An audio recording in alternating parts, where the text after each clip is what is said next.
It all started with a leak, just a single line buried deep in a secret telegram, but it was enough to shake an entire continent.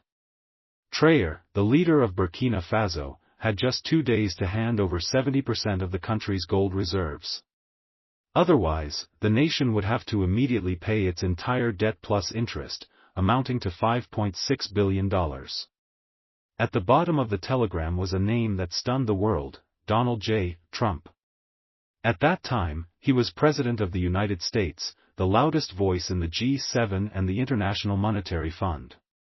But this was more than politics. It was power disguised as diplomacy, a global economic attack written in cold steel. Before we dive deeper into this story, don't forget to like this video and subscribe to the channel for more powerful content like this. The demand shocked Washington, rattled the so-called neutral nations of the G7, and sent panic through the IMF's 19-member system. No negotiations, no compromises, only a brutal ultimatum: pay the debt or surrender the gold. It wasn't diplomacy, it was extortion aimed straight at Ouagadougou and the Burkinabe government. According to sources, the classified cable was delivered by hand through a trusted intermediary. Representing the G7 at that moment was Italian Prime Minister Giorgia Meloni, alongside Kristalina Georgieva, managing director of the IMF. At exactly 6:30 a.m. on the 12th of August 2025, the cable was placed on Captain Ibrahim Traoré's desk. The message was crystal clear: allow Western corporations to immediately begin mining and exporting 70% of the gold, or pay the full $5.6 billion owed, plus IMF debt, within 48 hours. Refuse, and face sanctions, blockades, and engineered destabilization. The tone was ice cold: we saved you from terrorism. We fed you when you were starving. We lent you money. Now pay us back, or pay the price. But Trump miscalculated. Ibrahim Traoré was not a man who bowed to threats. He summoned political leaders, senior military commanders, and trusted mining executives.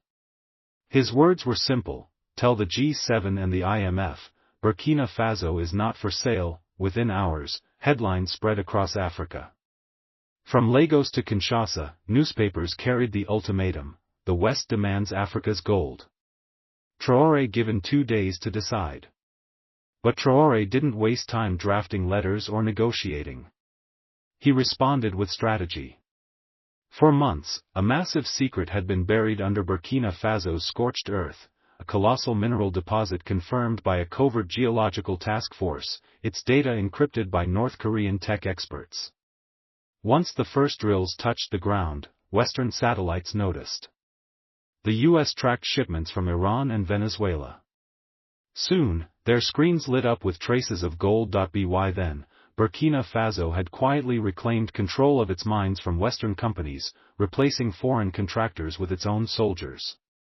Money no longer flowed to Paris. It was reinvested at home.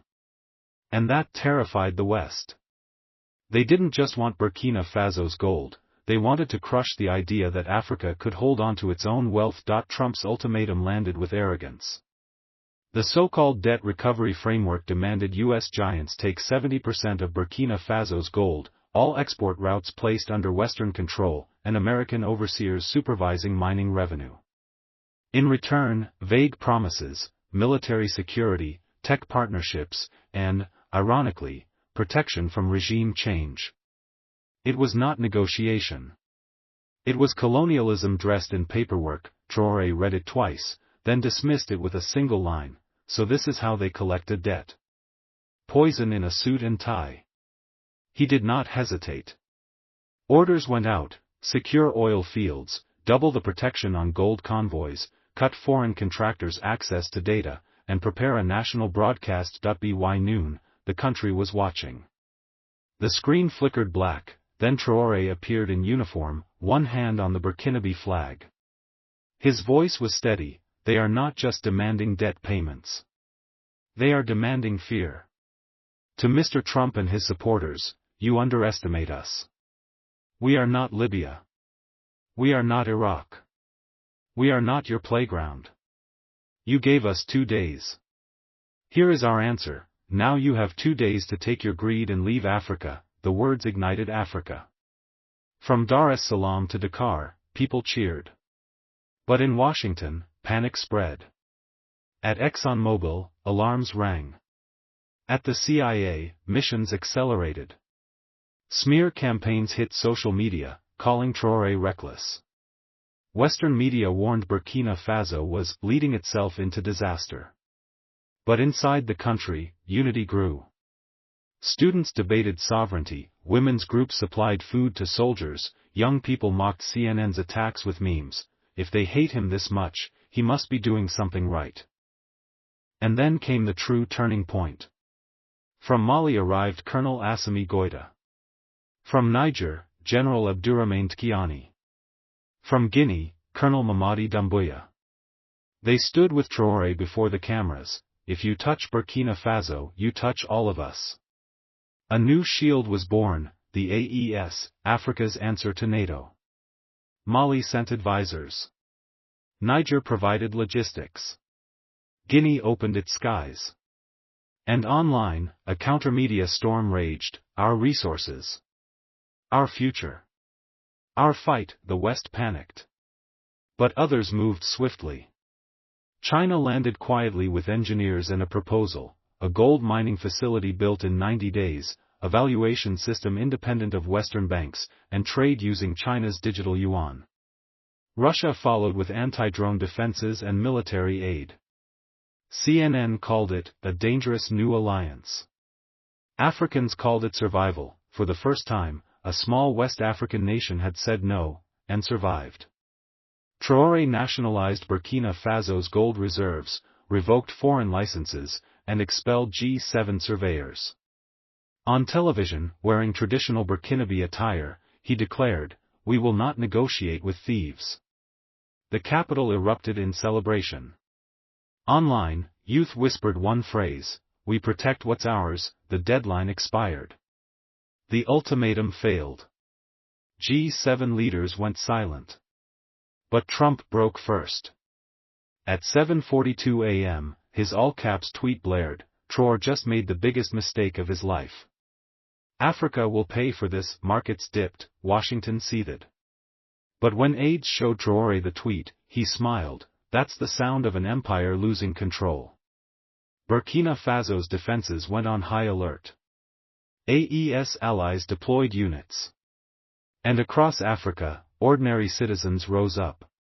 From Nigeria to South Africa, protests surrounded U.S. embassies. Touch Traoré and you touch us all. Africa is not your minefield. Then came the moment that defined him. A short video, only 43 seconds long.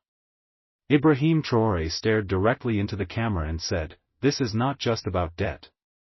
This is about the soul of Africa. And I would rather die standing than live kneeling." It went viral instantly, millions of shares in hours. Former African leaders spoke out in support. Murals appeared across cities.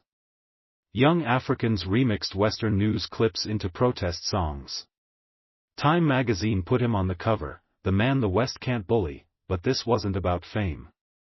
It was about rewriting history. A 35-year-old soldier from Ouagadougou had defied the West's strongest powers, exposed their grip on Africa, and declared, "Burkina Faso is not for sale." And as Africa rallied behind him, one truth became clear: the age of quiet submission was ending. For the first time in generations, Africa could breathe.